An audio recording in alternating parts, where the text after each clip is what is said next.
All right, so I would like to welcome today's amazing guest. Helen, welcome to the show. Thank you. Delighted to be here. Awesome. How are you tonight?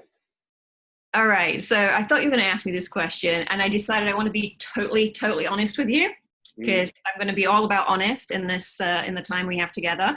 Just before this call, I was feeling rubbish. I had a headache. I was just not feeling good.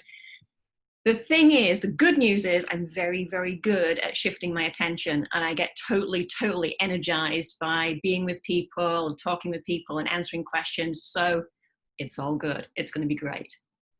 Whoa, amazing. So I'm going to ask you about that in a little bit, but I would like you to please introduce yourself, your business, and what you do to our audience. All right, so I'm Helen Iwata. I'm a business communication and women's success coach. I'm from the UK originally. I've been in Japan for 29 years. And during that time, I worked for 10 years with McKinsey & Company, management consulting firm. I loved my work there. I was training the consultants and the McKinsey's clients in communication skills. And in 2013, left McKinsey. The next day, I set up my own business, and I've been loving it, absolutely loving it. I started off working with a lot of corporates, but now I do a lot more. Well, I do the corporate work as well, but more and more online too. Right. So you, how's everything in Sasuga Communications? Like, just tell me everything. Everything is absolutely fabulous. It's just amazing. I mean, I know there's so much craziness going on in the world right now. I feel incredibly fortunate that I got into the online business before this all started happening. So it was very easy for me to make the shift in my business. So in March, you know, I had, well, in fact, maybe even just before March, when the whole coronavirus thing started happening, all of my corporates are like, we're going to have to cancel or postpone. So a whole lot of work disappeared. But very soon, people started coming back and saying, oh yeah, well, we still need the training, we still need the coaching. And so they started to come online. And before, it had been a struggle to get people to come and do things online. And now there's just like so many requests coming in. So it's just brilliant. Love it. So you coach mostly female professionals. I coach both, a lot of both. I mean, for many years, I've been, because in the corporate world in Japan, there are a lot of men. So, and especially in the, you know, the executive type position. So I spent many years coaching men, but I really became very passionate about supporting women. And there was actually a turning point for this, which was towards the end of last year. I was part of an international mastermind. I don't know if everybody's familiar with the term mastermind. It's basically a group that you support each other for your goals. And I was in Dallas in the States, and all of us were giving sort of a presentation on our progress for the year. And I was talking about, you know, the corporate side of my stuff, and I'm like, yeah, corporate communication, And then I switched to talking about what I've been doing in terms of women's success and supporting the women. And I'm just like, and this happened. And everybody was like, wait a minute, Helen, why are you spending so much of your time on the corporate communication side when clearly the women's success stuff lights you up? And I was like, oh. And I actually went through a bit of an identity crisis almost then, because I've been doing the communication side of things for so long. But then I made a decision to shift to more focus on supporting women. I still get tons and tons of requests from the corporate side in communication, but I'm focused more on supporting women now. Awesome. So you love supporting women. I want to know, what is the main difference between coaching like male professionals and female professionals? What's the main difference? And I would like to know what makes you so passionate about helping female professionals. All right. And just before I answer that, I want to say, because I see guys on the call right now, thank you, gentlemen, for being here. And I'm sure there are going to be some guys who are watching afterwards as well.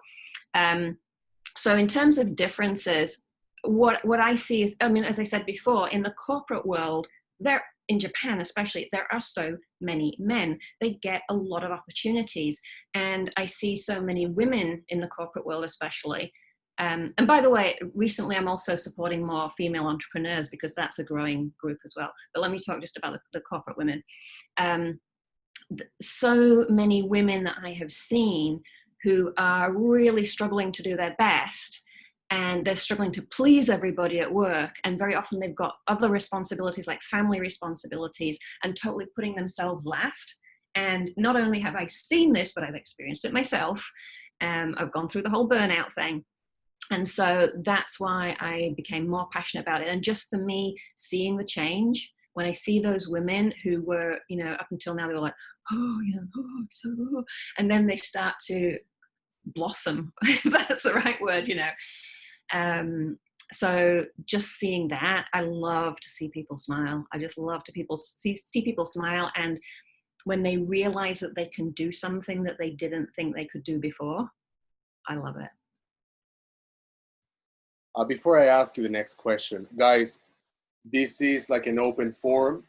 If you guys have a question for Helen, please feel free to, because we have like 11 participants, we can use the chat. So you have a question for Helen, just type it on the chat. Yeah. And then when we have some time, I'm gonna give you guys the floor so you can ask Helen. But again, if you have a question, just type it in the chat.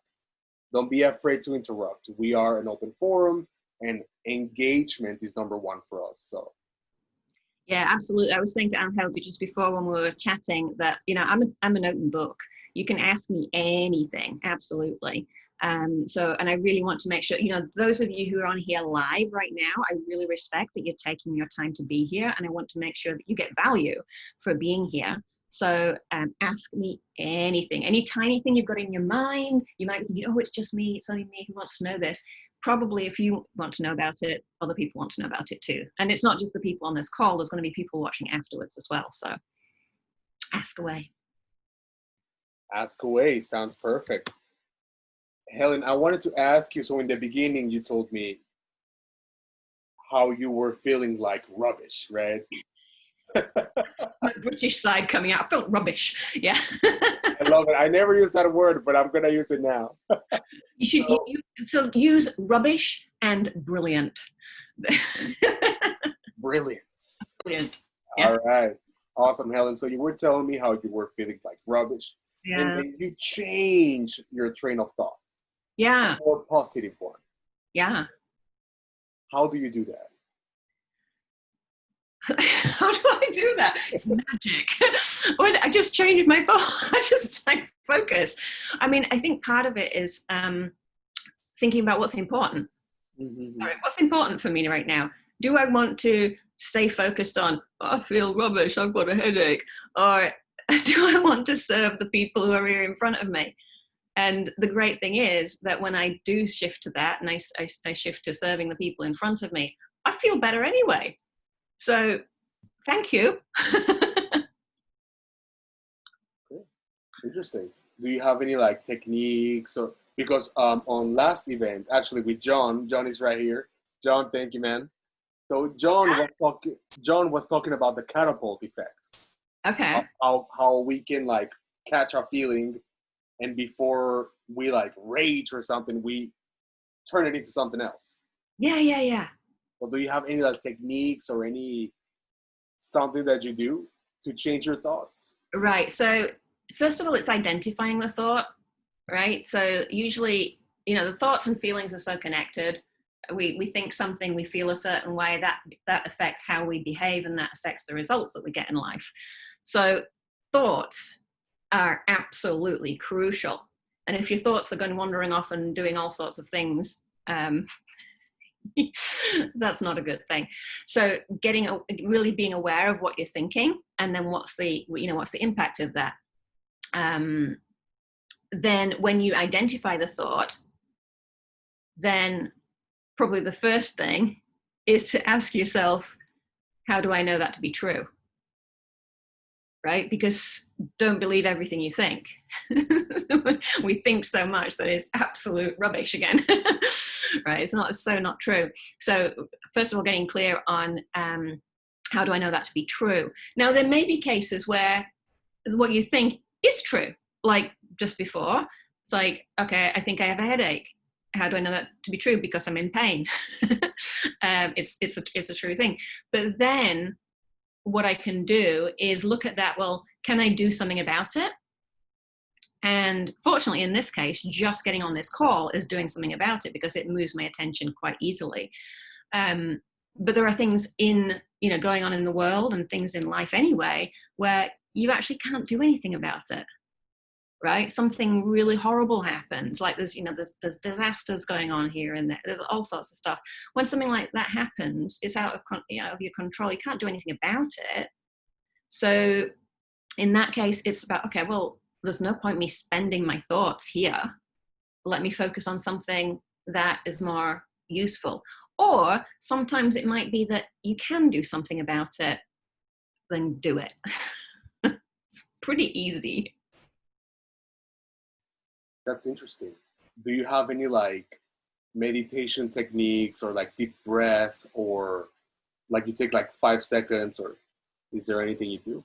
Actually, heaps. I mean, I love learning techniques and ways of doing things. And, any of those things that you've just talked about are useful. So yes, I do meditate.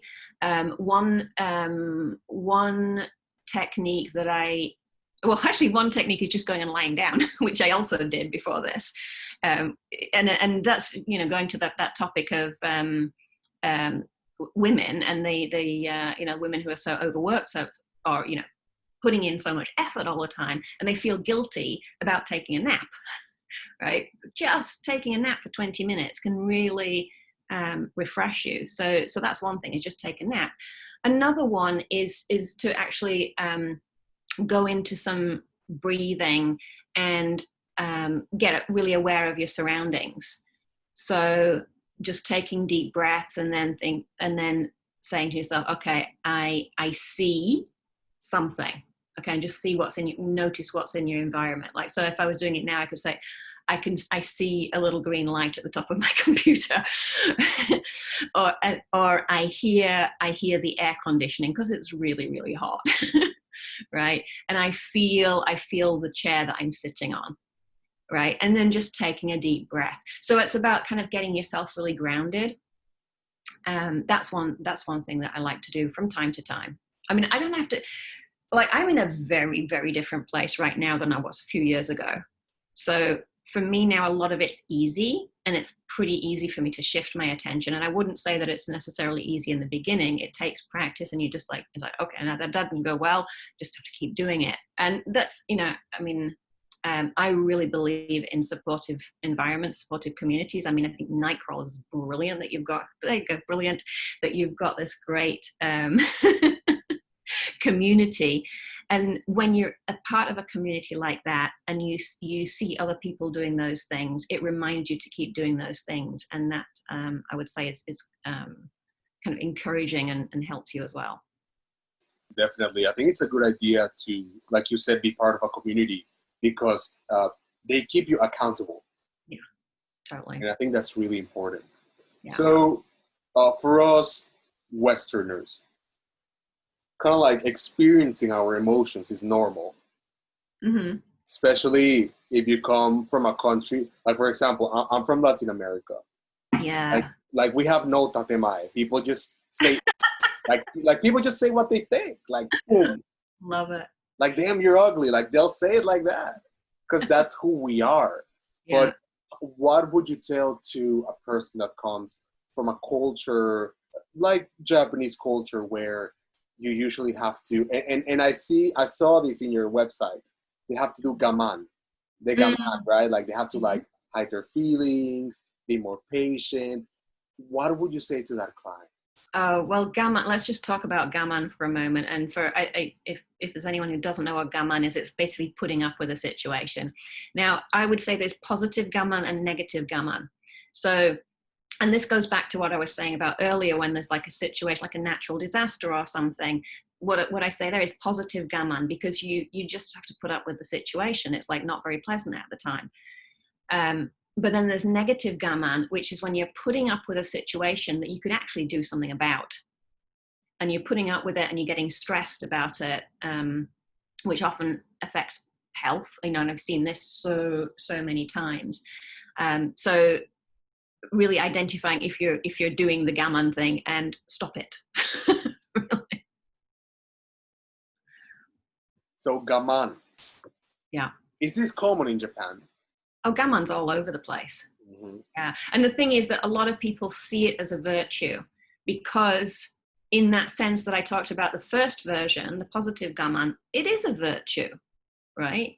That you're not sort of complaining about the situation of, you know, for example, after an earthquake or whatever, you know, those kind of things. You know, there's been situations in the past where there's been natural disasters in Japan, and people are always, you know, they're supporting each other, whereas in some countries it goes into absolute chaos, right? So that's a really positive thing. That is a virtue. But it's when gammon turns to negative and not helpful and just putting up with it's holding things in, and it's in a very, very unhealthy way. Do you see this in your female clients? Oh, all the time. Okay. All the time. And that's what I work with, is getting them out of that. And a lot of it's just, it's really about how they're thinking about things. So I'm always questioning their beliefs. Right. So how can you, because this is something that's very ingrained in them, like this gaman is part of their ego, if you may. Mm-hmm. How do you get them to transition to a gaman-less lifestyle? Small steps and community. So, I mean, I do one-on-one coaching, especially with, you know, female corporate executives. And more and more, I'm really encouraging them to join, you know, my group program as well, because it's so great that they see other examples there, and then they start to do things themselves, and they take like the small step. I mean, I always talk about comfort zone, right? So they're taking that small step out of their comfort zone. And, you know, everyone, when you take a step out of your comfort zone, you feel like, you know, the whole doki doki, that, you know, nervousness and doesn't feel comfortable, obviously. That's comfort zone. But when you take a step out of your comfort zone and you realize, oh, that's okay, then your comfort zone grows and it gets better and better. So, I mean, I'm just thinking of, I mean, there's probably loads of examples, but this one that comes to mind was, and this is a kind of, I mean, there's so many forms of gammon, but one of the women in the Sasuga VIP women's coaching program, and she was talking about how she decided to take a day off, right? And she was so concerned about this, and not only was she taking the day off, but she decided she wasn't going to check her emails. Whoa. I know. That's hardcore. That's hardcore. And she said that she was really, really, she went out and she actually had a lovely day, and she got home, and then she was really worried. And she was thinking, should I check my emails? But she actually made herself not do it. And then she found out that there was actually no problem at all, and it was absolutely fine. So that's a type of, in a sense, of the gammon, is that when you're gammoning from taking time off, but she broke through that gammon in that way. And then, I mean, I'm thinking of this one particular woman. She's amazing, and she's just been making more and more progress. It's just incredible. Love it. And then, you know, she inspires the other women as well. I love it. We actually have a comment in the chat section from Lydia, and she says, like, in summary, we have to notice our thoughts, see if they're true, and decide to either like focus on them or just let them go. Yeah. Let go. And well, so letting go is difficult, right? Letting go is difficult. So I would say the easier way to do it is to move your attention to something else. Does that make sense? Right? And then they probably naturally disappear. I mean, the thing is that the reason that we have these kind of negative thoughts, it's all about how the brain works. And I don't know how much you've talked about this before, but with the way the brain works, and the reptilian brain, the oldest part of the brain, is to keep us safe. It's for survival. And so the reptilian brain naturally focuses on the negative, because it's potential danger. And so that's why it keeps bringing up those thoughts for us. So we have to give it reassurance that it's okay. Perfect. Thank you, Helen. We actually have a question Yeah. from Herb. Herb, the floor is yours, my man. Hi, Herb. Hi, the company I used to work. The company my old company. They used to use consultants, Right. but they were usually large companies, and they were kind of old men, probably were veterans. And I'm kind of wondering how you develop corporate clients and how you get yourself into these companies, and how do you get them to prioritize women. Right. Yeah. Had programs for women, but they seem to do it in-house. So say the last bit again. They seem to do it in-house. They do their training in-house, you mean? Yeah, they had women's groups, and they would have the women get together, and they would talk about their issues, and then they report it up. They had like working groups. Right. But Right. I didn't see any consultants that were just there to train women exclusively for women's issues. Yeah, well, that's changing now. There's a lot of interest in personal and professional development for women, which is just fantastic. And you know, because it's part, you know, the government's got these quotas about how many women should be in leadership positions. And when was it? Not long ago, they changed. I've forgotten the details, but they changed the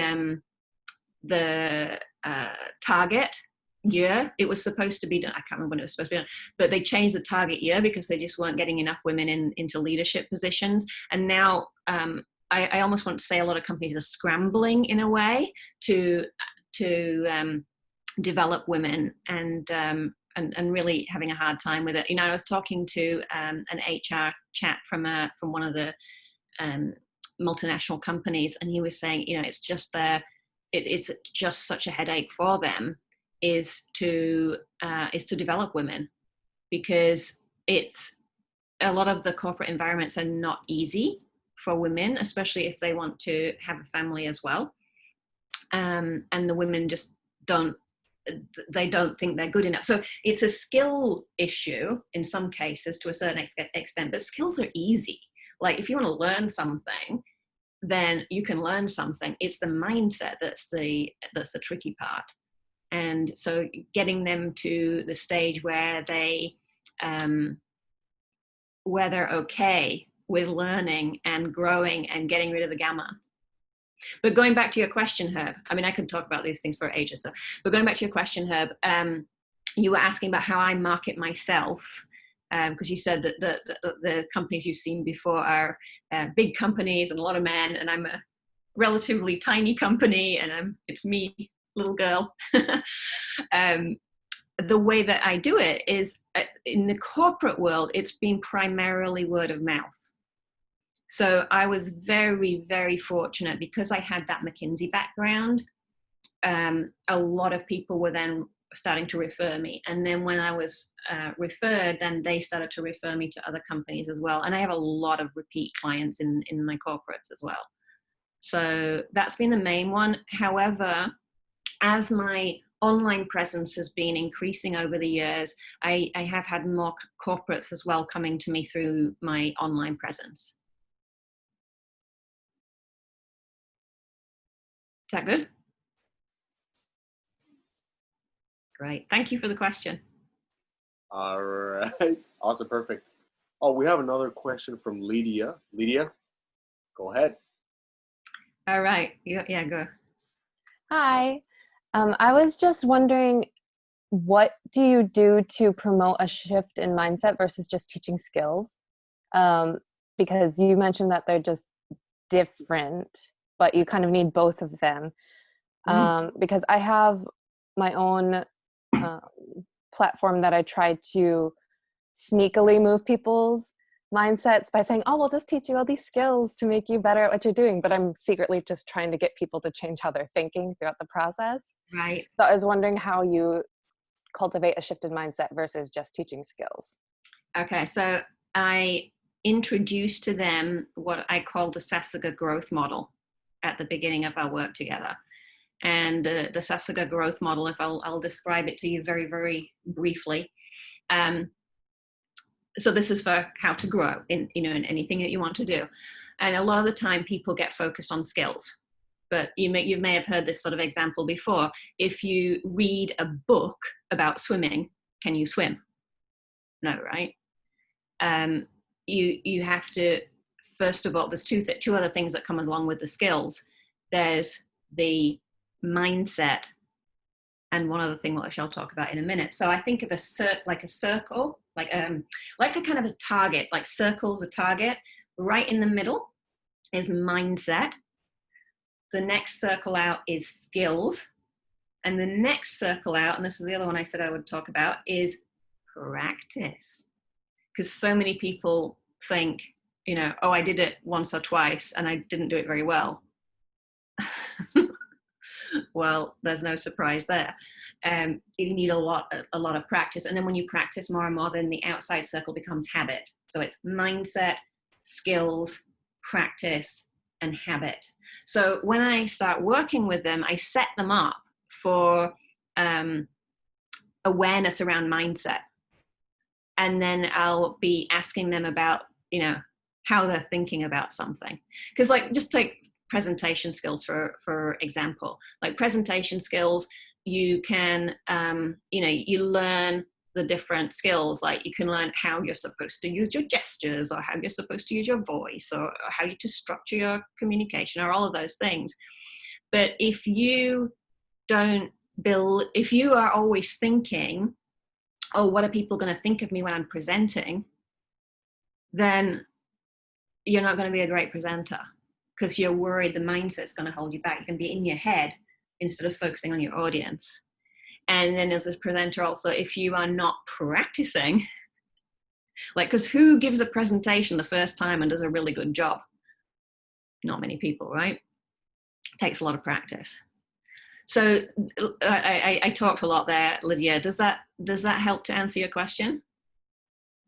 Yeah, but then I was wondering a little bit, how does that relate to the fake it till you make it sort of thing? Is it just that all of these things are connected, so you can kind of work on one, it feeds into the other, then it kind of, they all strengthen each other? Or what do you think about that? What's your understanding of fake it till you make it? So fake it until you make it, to me, would just be, well, first you have to acknowledge that you're feeling uncomfortable about what you're doing, and then decide that you're going to just do your best at it anyway. Mm-hmm. And then through doing that, you get confidence because you've done it to a certain extent. And then those two things kind of build off of each other. Mm-hmm. Yeah. And then, so go back to your question. So I was just wondering if that matches your model, because you mentioned it as a target where you start with the first one and then build out, or do they just feed off of each other too? Yeah, I would say in a sense that works in a sense. However, I feel like the mindset's missing a little bit in fake it till you make it, because fake it till you make it is more about the practice side of things. I don't know, maybe there's a little bit of mindset in there, because it's like, okay, I'm going to do it anyway. So maybe a little bit.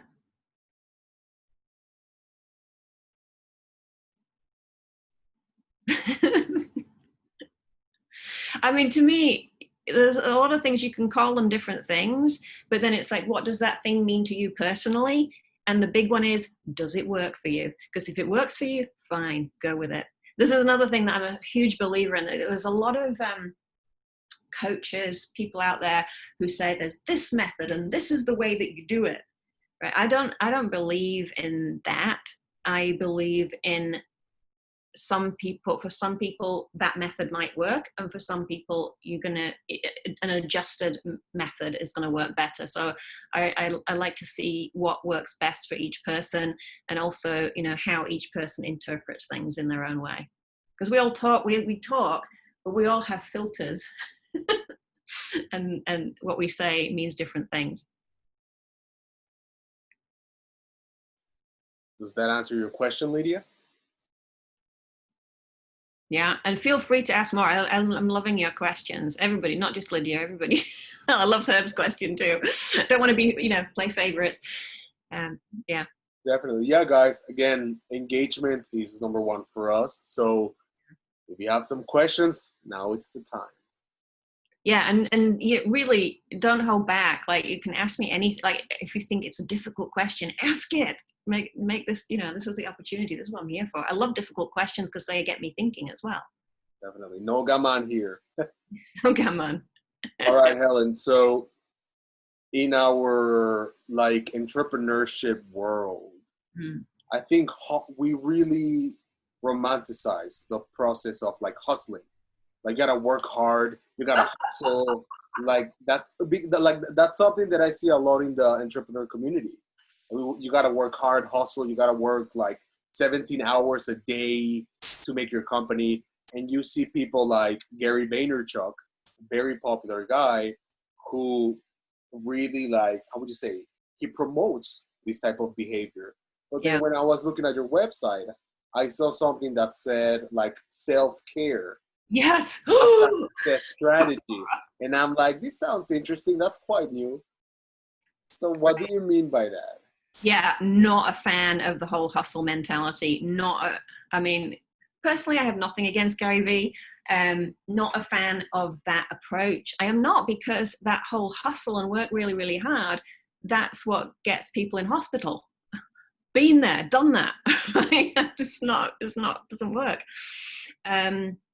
So this has been probably the hardest thing for me to work on, has been the self-care and giving myself permission to slow down on things. And what really, I mean, it's been a gradual process, but one thing that really, really has been making a difference for me is what I call the Sasuga success cycle. And this is a concept that I developed based on other concepts I'd been reading about, and then I brought it together with the expertise that I already have. And this is, it's primarily for women. Men as well, you can find your own approach. Like, as I said, you can always find your way to apply it for you. So with the Sasuga success cycle, it's really going with the different stages of the woman's natural monthly cycle. So they're at different stages. You're in terms of your mind and your body, you are best suited or better suited to some tasks and activities than others, right?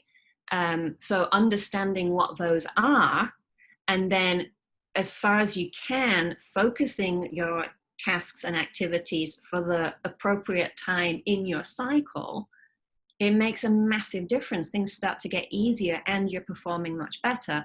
And so one of those phases is I call it the care for you phase, right? And I teach this as well to the women in the Sasuga VIP Women's Coaching Program. And when they become aware of this care for you phase, or it's basically about a week, then it gives them permission to slow down. And they start to recognize that by resting and reflecting during that time, they are actually re-energizing. And then they know that they're going to be even more high performing the following week. But without that, it goes back into gammon, and they push through and push through and push through, and they're not resting when their body and their mind are most suited to it. So, it's not just that I'm, teaching this to the women in my group. This is what I'm using as well. And it was kind of revolutionary for me to give myself that permission to slow down. Definitely. Something that I see in Japan is that you don't really have to be efficient. Like, you just gotta look busy. Like you gotta be doing something. Yeah. Like your boss sees it and you're like, oh, erai ne.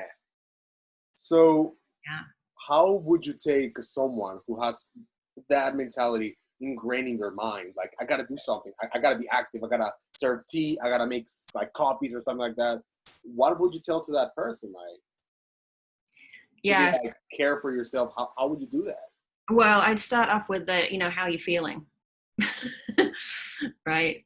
Just get in touch with that. How are you feeling? And then one question that's really powerful to ask is, where do you predict that you will be 6 months from now if you continue to do what you're doing now?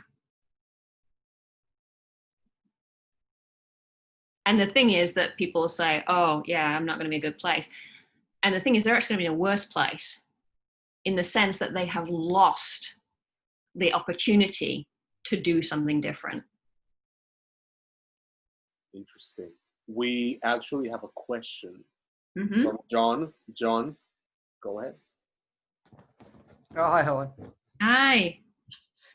So you're talking about like using these cycles to understand like your rhythms.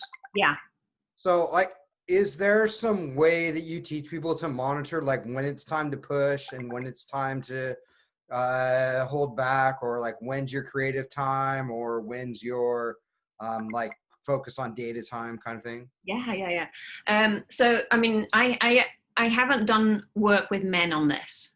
And so at the same time, I am absolutely convinced that men can find a way to make this work. And I'm sure you're a creative person. You can you can work this out as well. So what I say, you can apply to your situation. For women, because I mean, it's kind of in a sense easy for women because we have the our natural monthly cycle, and most women, and maybe not most women, a lot of women are very aware of that time before the period. And maybe a lot of men are aware, if you're living with women especially, because they start to get really irritable. And it's like, you're like, what did I do? Right. So that's one that's really, really noticeable when you go into that phase. That's actually what I call phase 3. And I call it the complete your tasks phase. So which I can talk more about. I mean, I can talk more about all of these things, but to your question about noticing where the differences are, that's one that for a lot of women is easy to notice. Obviously, when your period starts is easy to notice. So then it's the other 2 phases as they start to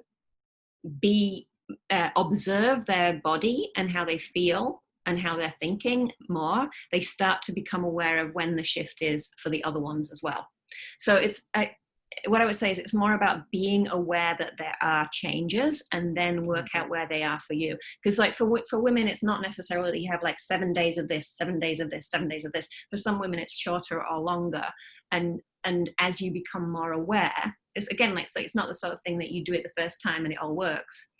You gradually become more aware and like, oh yeah, I really feel like I'm shifting into the next one. And sometimes it might be like a sort of over a couple of days that you're feeling that shift. So for men, like I've heard people say as well, that for men, rather than it being a monthly cycle, it's more a 24-hour cycle. Right? And so really start focusing in that 24 hours when are your different times when you're going to be better at something, something else. I'm just thinking now, there was a great book by Daniel Pink. Was it Daniel Pink? When? The book called When. Yeah. Right, and it's a while since I read it, but he talks about the different times for doing different things. So that's a great resource as well, to just, because he talks about it. I think he talks it primarily from like the daily perspective. So that's tends to be, I believe, more the case for men, and then for women, they follow their cycle. Okay, thank you so much. You're most welcome. All right, awesome question. Yeah. All right, I have a question for you, Helen. Yes. Great. So, That's what I'm here for. Imagine we have this woman. Her name is, I don't know, Mamiko. Mamiko is 35. Yeah. She's been working at her company for like 12 years. Mm-hmm.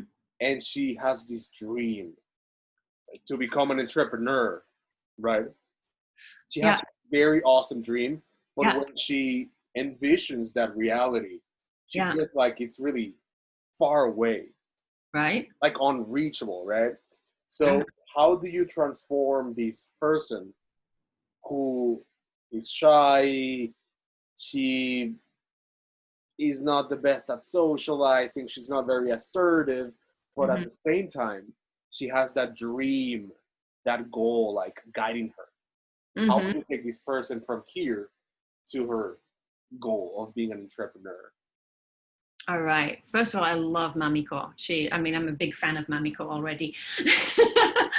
So I love when I hear of women who have these big dreams, and there's more and more appearing, which is just so wonderful. So what comes to me right now is, first I would want to ask her a little bit more about why her dream is important to her, or what specifically excites her about her dream, and just get her really clear on that, and then start to look at, okay, what might be the teeny tiny steps to get there. Because like, to get to a dream, of course it's going to take time, of course it's not going to be right there. So what are some teeny tiny steps that she can take? And it's, again, going back to what I was saying about the comfort zone, because you take that tiny step out of your comfort zone, and then your comfort zone grows, and then you take the next tiny step, and then gradually getting there. And it's really about just like I was talking about the brain earlier on, again, that the brain is the reptilian brain wants to keep you safe, doesn't want to be doing something unknown. That's exactly why it's difficult to get out of the comfort zone. And you do it anyway, tiny step. And then you are giving yourself evidence, you're giving your brain evidence that it is okay. And then you can go to the next little step. But I would also, of course, say to Mamiko, get a supportive community around you. Perfect. I love how you use, like, like the baby steps to achieve your goals. Actually, my mentality is a little bit different, but Okay. this is just my personal taste. Yeah. I watched a documentary about Kevin Hart, the comedian. Okay. Okay. Don't know. You don't know?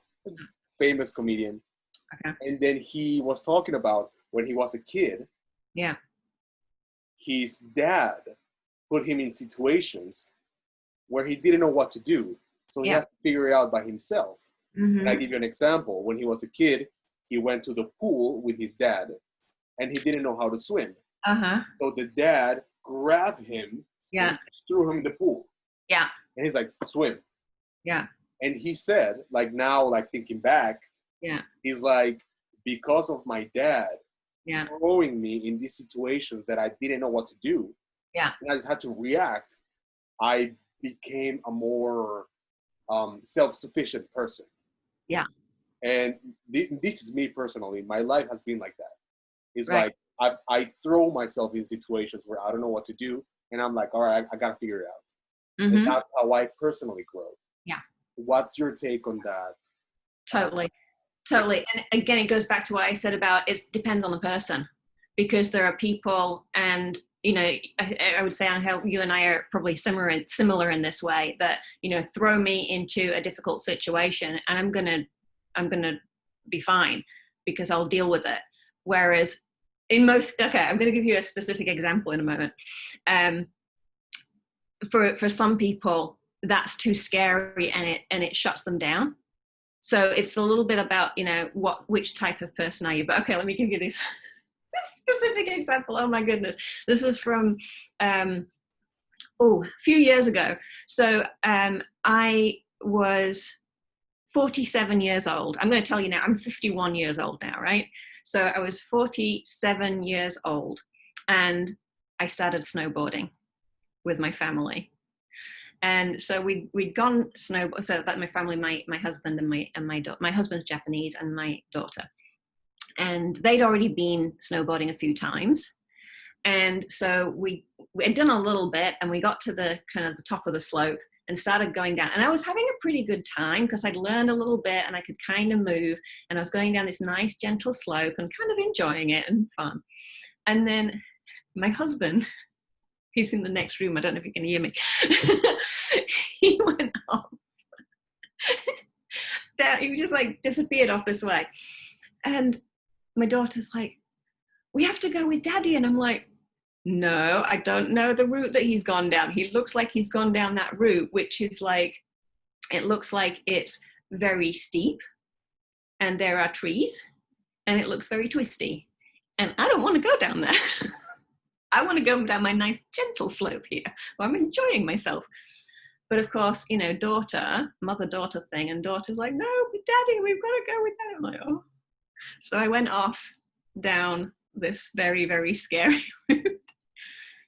And it was terrifying. It was absolutely awful. Absolutely awful. And I ended up taking off my board and stomping my way down the slope. So what I talk about in terms of, comfort zone, there's comfort zone, and then there's like, maybe we call it the learning zone, or some people call it the magic zone or whatever. And then there's the terror zone. And that for me was the terror zone, right? But each person's terror zone is going to be different. So for the example that you gave earlier on, that's someone who actually, for that person, even though it was like being thrown into the pool was a shock, but actually that was still in the learning zone and magic zone for that person. Interesting. I love it. Like, I don't know. It's a personal thing, but I just want people to throw me in the terror zone. Like, just throw me there, bro. Like, yeah, and I think it's great, and I'm more in that.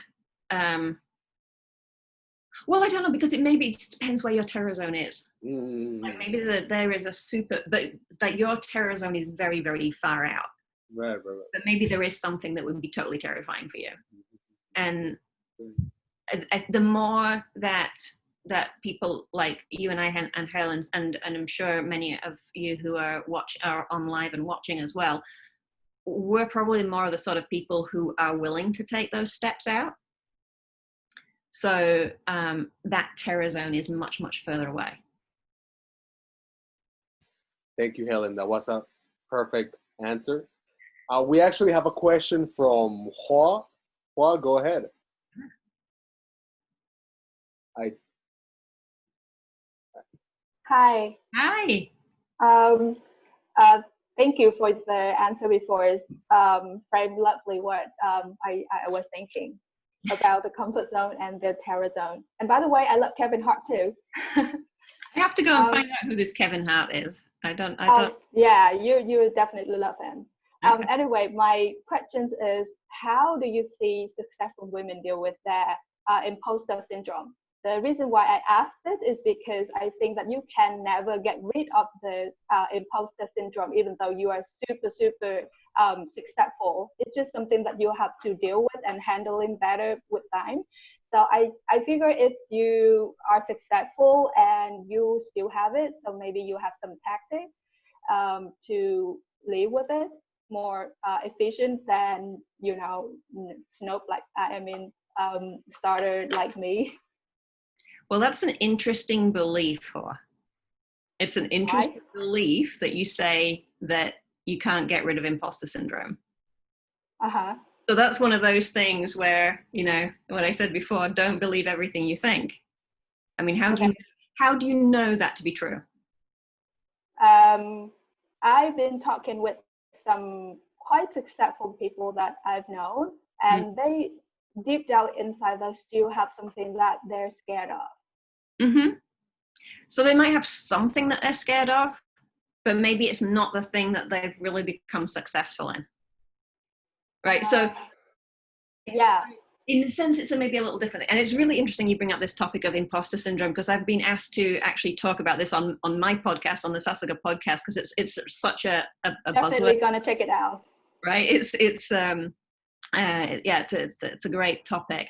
And so I've been actually thinking about the whole imposter syndrome idea, and I've been asking some of the women in the Sasuga VIP Women's Coaching Program about their experiences with it as well.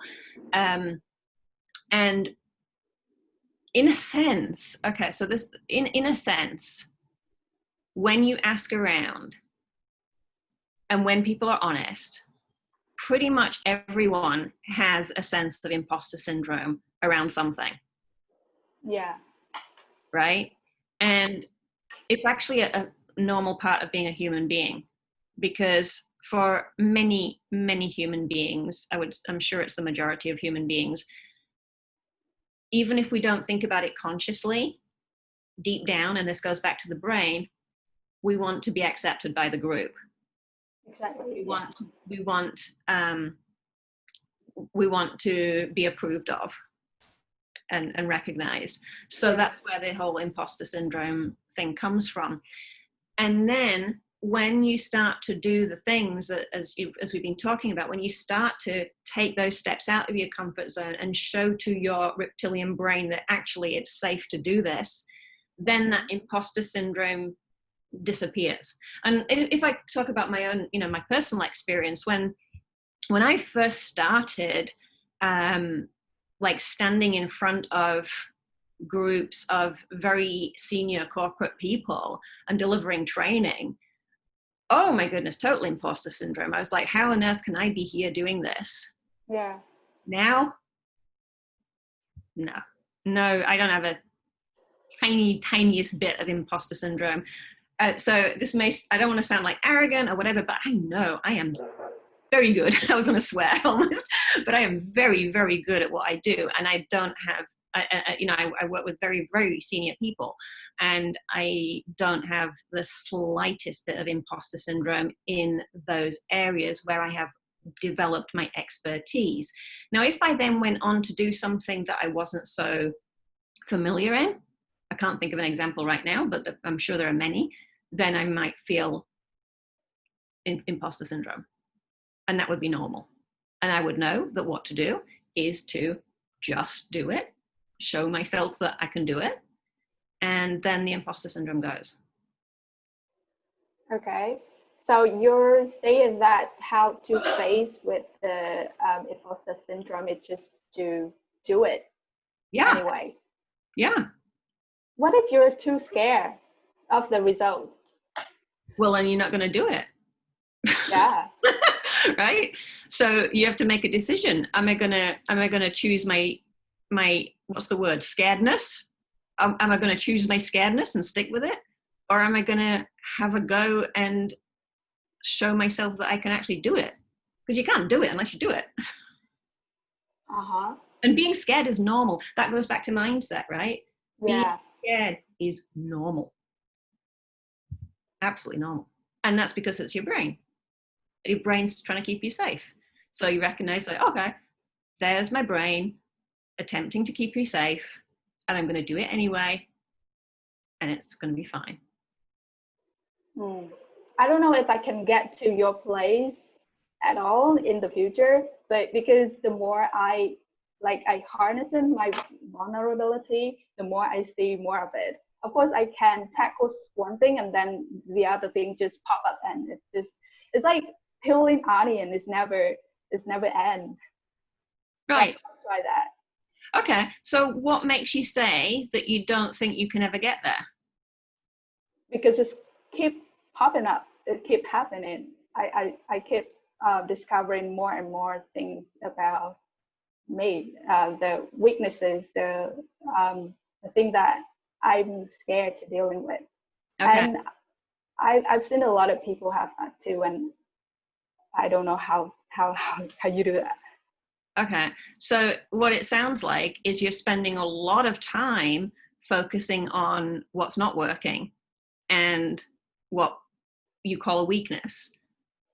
How much time are you spending on doing something and recognizing that you did it?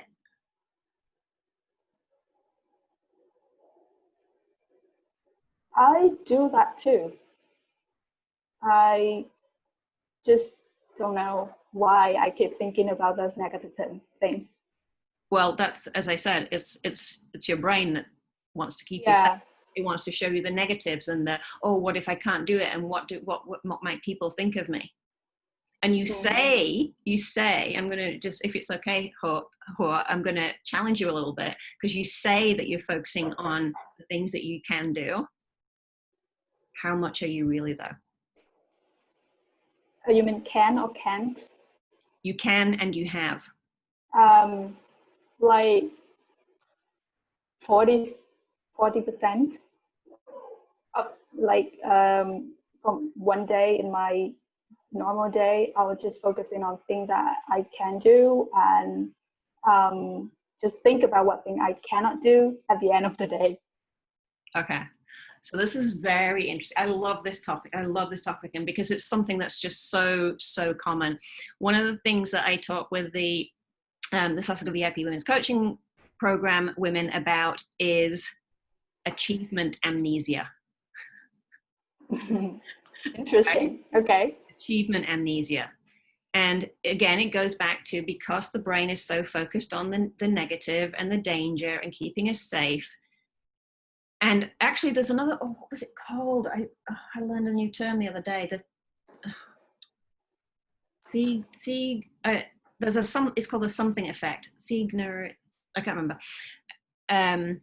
But anyway, there's this effect that was discovered where oh, this is right. So the person observed that in a cafe, when the waiter was, taking the tab and taking the orders, they, at the end of the day, they completely forgot about the ones that were dealt with and paid for. But the ones that weren't, they remembered. It was in the chat. And it's something that the brain does, is that when something is done and dealt with, it goes up. Because the brain's also, it's all about saving energy, right? Because you've maybe talked about this before, that the brain is just 2% of your body mass, and it takes 20% of your energy. So the brain's always wanting to do things to conserve energy. So once it considers something done and achieved, out it goes. And then at the end of the day, as you just said, you are left with all these things popping up like, oh, but I can't do this, or I didn't do this, or, so many people who get to the end of the day and just feel like they didn't get anything done, right? Well, that's exactly why. So I really encourage, if this is something that's common for you, I really encourage you to write down what you have achieved and really, really focus on that. What about the thing that you cannot do? Well, how do you know you can't do it? Like just the thing that unfinished, or the thing that I failed to achieve in that day, that I have list as a target for the day, but I couldn't do it. All right. So when are you going to deal with that? I love this so much, because it's so common. Sorry, it took too long. No, you are not, because this is so useful for so many people. I get these questions all the time. So you're saying that at the beginning of the day, maybe, or the day before, or whatever, you are writing yourself a list of the things that you want to do. Is that right? Yeah. Right? And then at the end of the day, you're not getting them done. Mm-hmm. Some of them, right? There's some things that you do, but you forget that you've done it. You forget to acknowledge your achievements, right? And there's things that you haven't done. Okay, so has it ever occurred to you that you are setting your expectations for yourself too high? No. Well, I'm really lazy, so usually I do give myself some credit for finishing things, but I feel really guilty for the things that I left unfinished. Okay, but that's a different thing. Being lazy and feeling guilty about things that are unfinished are completely different things. So what evidence do you have that you're lazy? How do you know that to be true? Well, like I'll just sit frozenly looking at the wall for like 30 minutes doing nothing. Okay. Or I'll just spend too much time for lunch. Or I'll just, if I can take this one by one. So you spend time looking at the wall for 30 minutes. How do you feel when you do that? I feel nothing. Okay. Is it a good nothing or a bad nothing? It's kind of good. Okay. Right. Now, if that's something that you feel good about, then chances are that it's a good thing, and you could actually make it a part of your things to do each day. Because this is another thing, is a lot of people are, and let's go back to what Angel was saying about the hustle.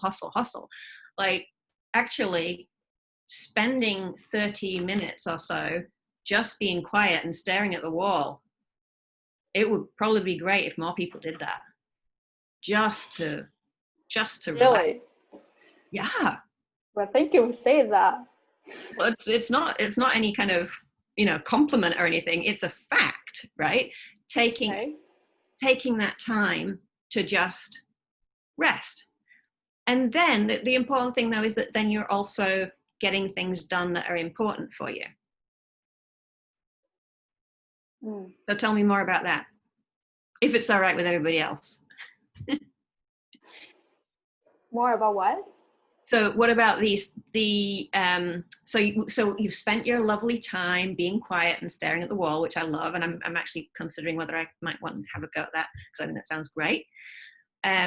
I'm not being funny here. I'm being absolutely serious. It's for me, that kind of slowing down is very, very difficult. So I admire that you can do that. Right. Thank you. So then tell me about then what's not working, because that bit sounds good. Then what's not working? What makes you think you're being lazy? It's not working because I felt like I didn't really achieve anything on that day because I spent too much time idling. You spent too much time Idling, doing nothing. Doing nothing? Yeah. Okay. So what then is, so at the beginning of the day, you're thinking about what's important for you to get done that day, right? On average, how many things do you normally put on your to-do list or whatever? Just 5 or 6 things.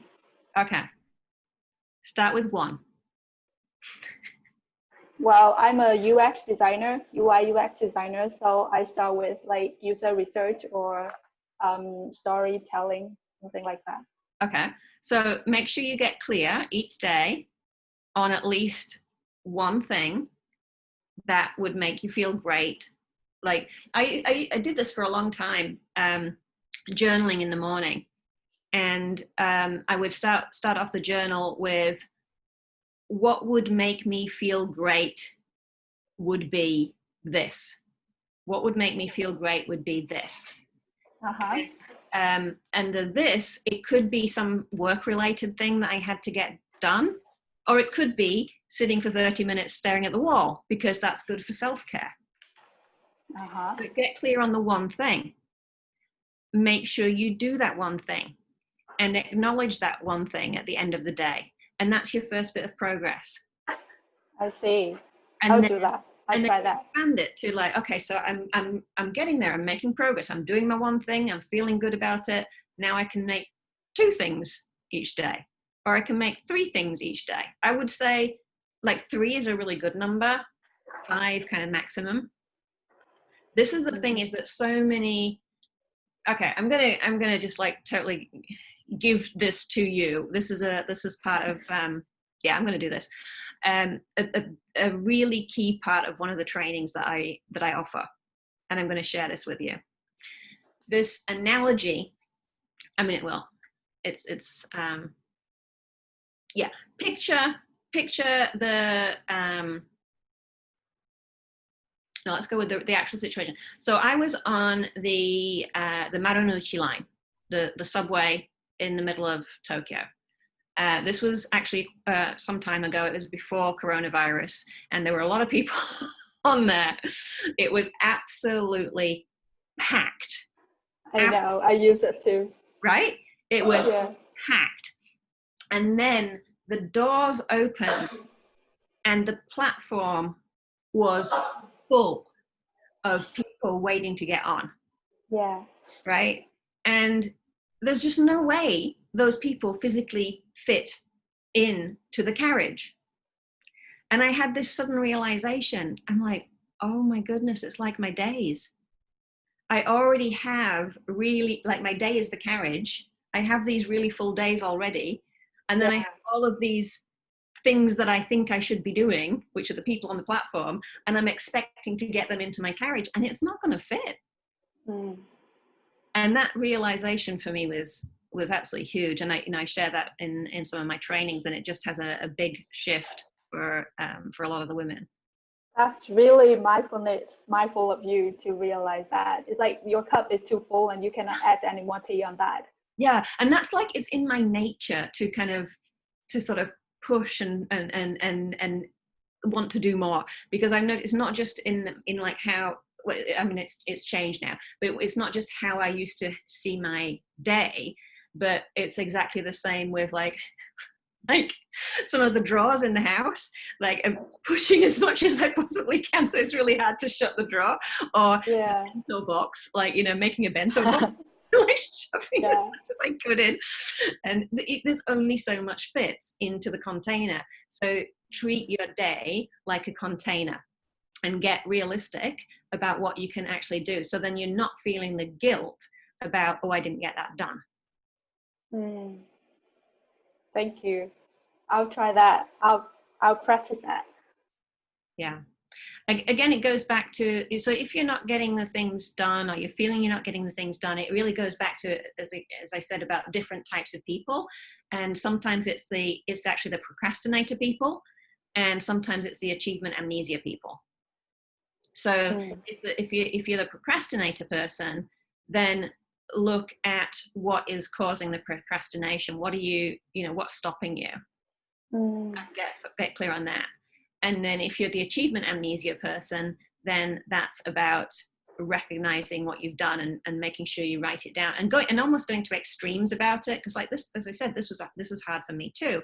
And what I would do is I had my things that I wanted to do at the beginning of the day, and then I would cross them off as I had done them, and doing it by hand as well. I know, was it episode volume 11 when Kasia was talking about writing things by hand, and I write them by hand, cross them out by hand, and then put a heart mark next to it at the end of the day. So like going to multiple levels to acknowledge my achievement, because I know it's so easy to forget. Nice. You could even get Give like you the physical feeling. Yeah. Yeah. Of achievement. Nice. Yeah. Thank you. Okay. Sorry for taking too much time of everybody else, but it's a really meaningful talk to me. Thank you, Helen. I'm so happy it's meaningful for you, and I'm sure that you're not just taking the time for this. This is very, very useful for a lot of people. So, Angel, tell us where we're at now. I see a bunch of comments and questions in the chat. Where do we want to go next? We have like we have a couple more questions. So let's just answer those questions, and then we'll do a very, very quick Q&A session, and then finish for today. All right. Sounds good? Yeah. We have a question from Alma. Alma? Hello? Would you like to ask Helen your question? Yes. Hello, Helen. Thank you very much for the presentation so far. As I stated in my question, I'm doing research on female entrepreneurship in Japan. Oh, wow. And I'm actually looking into institutional support system and private initiatives and networks. And this research has also a component that is sociological. So we have been hearing a lot about different challenges that Japanese female entrepreneurs meet compared to, let's say, Western entrepreneurs. And most of the theories that we also looked into, most of the theories are written from a neoliberal approach. And what approach? Sorry. It's from individualistic approach, very much Western centric. So it is a little bit difficult for us to use it in Japan. And we have been also hearing that a lot of female entrepreneurs in Japan, Japanese female entrepreneurs, because we know that there are a lot of foreign entrepreneurs entering Japan as well.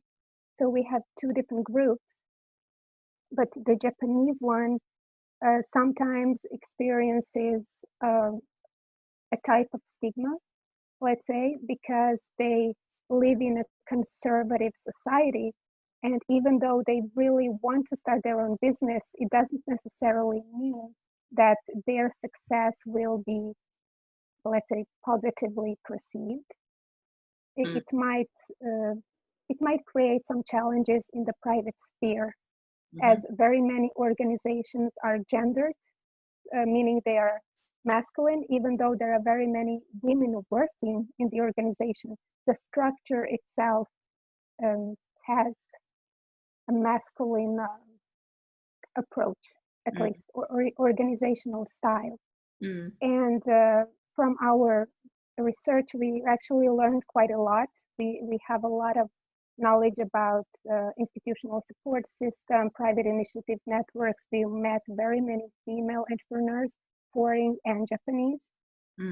but from your experience so far, what would you say is the major challenge for them? Okay. Thank you. This is a difficult question for me, and I tell you why. Because as soon as you say something to me like, what's the major challenge, I'm just not a challenge person. I just see opportunity all the time. I see possibility. So I have to work a little bit to get myself into that mindset of what is the biggest challenge for them. I mean, you've already mentioned it. What's probably one of the biggest is that the stigma or the not being accepted by people, which probably for a lot of people is a big challenge, because it's natural to want to be accepted by people, and especially, I mean, Japan is such a group harmony type of culture, and then you've got to make the decision, right? If you really want to be an entrepreneur, then there are going to be people who disagree with you or say bad things about you. And there are also going to be people who are cheering you on and fully supportive and really are looking for your services. Because when you're an entrepreneur, you are bringing something to the world. You're bringing some value. And why would you deprive people of your products or services just because somebody who is kankenai, someone who's like not related at all to that particular thing, why would you deprive that person just because of somebody else's limited view? Yeah, thank you very much. The comment is actually very solution based. Thank you. You're welcome. You're welcome. I love that. I get pretty passionate about some of these things. You may have noticed. We love passion here. We love passion here. And by the way, Helen, you can say bad words here. No worries. Okay. You can cuss. All right. Let's go to our second to last question, which is from Lydia. All right. Hi, sorry to double dip a little bit here. But I was just wondering what criteria you use to decide what sort of gaman situation you're in. Because obviously there are some situations where you can kind of build endurance by sticking things out. Like maybe it's a good opportunity, but it's a little bit too hectic, but you gain some amount of endurance by sticking it out to the end. Versus something that's just flat out unhealthy and you need to get out as soon as possible just for your own sake. I was just wondering how you tend to think about figuring out what sort of situation you're in, if it's unhealthy gamen or it's an opportunity to build endurance for you. Right, I love that. I'm so grateful that you asked this question. I would say it's about how you feel, right? Because I'm pretty sure that if you are in a situation that is not healthy and you are not feeling good, that's the negative gaman. If you are in a situation that is difficulty is steps out of the comfort zone, which means growth. So, that is a good thing. So I would say go back to, how do you feel? Do you feel like, oh, this is like such a horrible situation, I feel like exhausted at the end of the day, I feel just so depressed? Or that was a challenging day and I can see that I made a bit of progress here, and tomorrow is probably going to be another challenging day and I'll make a little bit more progress, and then I'm going to have grown by the end of it. That makes sense? Yeah, it definitely makes sense. Do you tend to evaluate it based on more just how you feel at the end of the day, or do you look at it more cumulatively? Like, how big of a sample size do you usually like to work with that? Oh, you're very analytical, aren't you? Yeah, very analytical. I'm not an analytical person at all. I'm just more about, how does it feel? So I don't know. I don't stay in things that make me feel bad. Like if it's not working, I'll get out of that situation as quickly as I can. That's good. More people should be like that for sure. I love more people to be like that. Mm-hmm. I really would, because it's just, you know, another of my favorite Japanese words is mottainai, right? It's a waste or it's a shame. There is so much mottainai, and that relates as well to gaman, because people are gamaning, they're putting up with situations, and what they could be doing is getting into a different situation where they are going to be in a much better place and be able to, you know, contribute to the world with whatever it is they have to offer, especially for entrepreneurs. That's perfect. Thank you so much. You're welcome. All right, thank you, Lydia. Guys, we will allow just one more question because of time. Oh, can we just go on another couple of hours? I wish.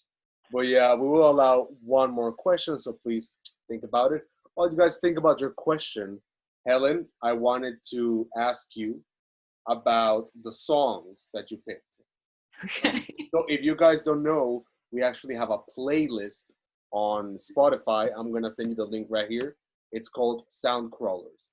And why we have a playlist, one, because we're cool. And two, because I believe that music really humanizes people. Like instead of seeing them like this like godlike figure, like it's just a person who decided to make a change in their life and they're killing it. So Helen, if you could tell me, I think you chose 3 songs. 3. I was like a little bit greedy because I think you asked for 1 and I was like, nah. So the first one that came to my mind was Don't Stop Me Now by Queen. I absolutely love that one because it's just so energetic, and it's just like, yeah, let's just go. The second one that I chose is by, and I'm not sure how to pronounce her name exactly. Is it Sarah Bareilles? I remember there was a YouTube thing on how to pronounce her name, Sarah Bareilles or something like that. And the song is called Brave. And I love this song, and especially if you haven't seen it, watch the video for this song, because it's all about stepping out of your comfort zone. It's all about people sort of starting to dance, like they're in a gym or an office or a shopping mall, and they just suddenly start sort of dancing, and they're not necessarily the best dancers. They just sort of start dancing a bit, and there's people looking at them, and the whole lyrics are around, you know, I just want to see you be brave. And it, like, I mean, I get emotional just thinking about those lyrics, and that's a song that I often share with my program participants, because that's exactly what I'm saying. I just want to see you be brave. You know, say what you want to say, let the words fall out. It's wonderful. And then the other one, and I haven't seen the movie for this, The Greatest Showman, but that song, This Is Me. I mean, that's another one that when I hear the lyrics for that, it just really gets me feeling emotional. And again, it's like, I just want more and more women and men to just say, like, this is me, this is who I am, and just, you know, breaking out of those of what's holding you back, of the gamma. Beautiful. Yeah. And since we don't have any more questions from our audience, then I guess I'll take the last question. Okay. What is the change that you would like to see in the world?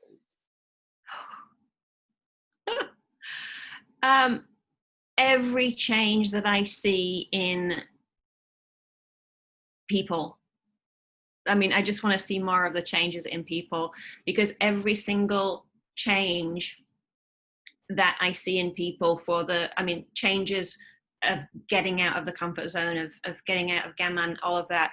When one person changes, it's not just that one person changing. It has such a ripple effect. It really impacts the people around them. You know, if they have the family, the work colleagues, friends, it all has a huge ripple effect. So it's not just about each person, it's all the others. And my goodness, the world is in a state right now and just needs more that positive influence. And so that's also what I'm passionate about. It's just like, let's get this out to the world. Perfect. That's why we're here. Love it. I love it, Helen. Well, we are done for today. Helen, thank you so much for coming to the show and, you know, answering our audience's question. I'm super grateful that you came. And guys, please, I put Helen's website on the chat. Sasuga Communications, please check it out. She is an amazing coach. Really recommend her. And she also has a podcast. Guys, just check out all her resources. Helen, where can people contact you? Yeah, I mean, the website has contact on it. You can follow me on social media. On Facebook, I'm Sasuga Communications under the business name. And on Instagram, I'm at Helen Iwata, and I'm also on LinkedIn. You know, I'm pretty easy to find. There's not many Helen Iwatas around, actually. And if I can just say this as well, Angel, for any women who are really, you know, if you like what you hear and you're keen to learn more about building confidence and productivity, if you want to call it productivity, or using your time and energy effectively and getting results, I have a 3-part training coming up, and it's starting on September 25th. So look out for that if that's something that you're interested in. I would love to welcome you into the group. We're going to have a Facebook community for a couple of weeks to really get some support. And I've run this a few times. It's always a lot of fun and some pretty impressive results. Is it only for women? I'm sorry. This one is only for women. Yeah. Hey, it is what it is. Yeah. Thank you so much. And guys, see you next week. Thank you for coming. All right. Thank you, Angel. Thank you, everybody. Really appreciate that you were here.